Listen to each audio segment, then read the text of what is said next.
Hi everybody and welcome back to Rude English. Today we're going to be talking about a group of sounds called the nasals. We're going to be talking about how to produce them, what letters we can use to represent them, and we're going to be talking about how they transform in connected speech. So if you want to sound like a native speaker or if you want to understand native speakers, then don't go away.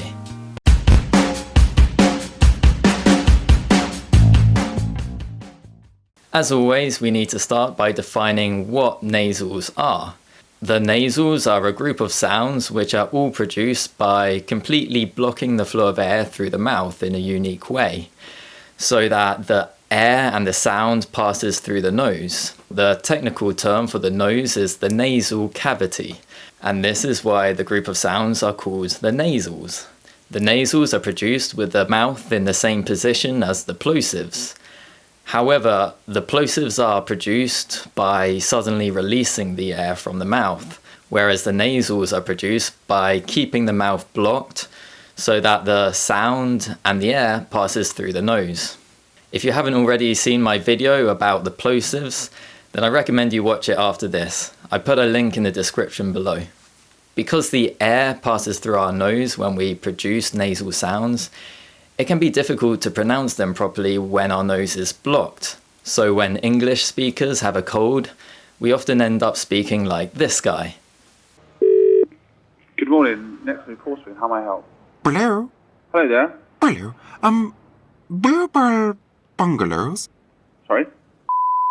Let's look at our first nasal sound now. The sound is produced by pressing our lips together and using our vocal cords to produce a sound from the back of our throat out through the nose. You'll notice that it's similar to the B sound, except we keep our mouth closed. The sound is usually represented by the letter M in words like mum or summer, and it's fairly regular, so it doesn't usually cause problems for students. To produce the sound, keep your lips apart and press the tip of your tongue against the top of your mouth, completely blocking the flow of air. And then use your vocal cords to produce a sound from the back of your throat out through your nose. You'll notice that this sound is similar to the D sound, but we keep our mouth blocked. The sound is usually represented by the letter N in words like nine or innocent. It can also be represented by the letter combination KN in words like knife. But be careful, because the letter N doesn't always produce the sound. There are a couple of common words in English which have a silent N, including autumn and column. Finally, the sound is produced by pressing the back of the tongue against the top of the mouth and using our vocal cords to produce a sound from our throat through the nose. This sound is usually represented by the letter combination NG at the end of words such as thing and running. And it can also be represented by the letter combination NK in words like thanks and NX in words like anxious.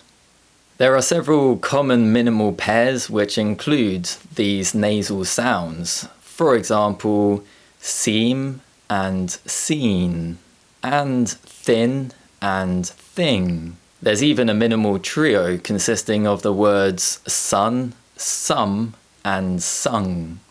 The nasal sounds are quite similar, and you can see how these words can easily be confused if you hear them out of context. Now that we know how to produce and recognize these sounds, we need to know how they change in connected speech. So let's look at some examples now. Would you like an apple? Now listen to me say this sentence naturally and focus on the words an apple. Does it sound like two words or one? Would you like an apple? In connected speech, when one word ends in a consonant sound and the next word starts with a vowel sound, The words join together so that they sound like syllables in the same word. So an apple sounds like an apple.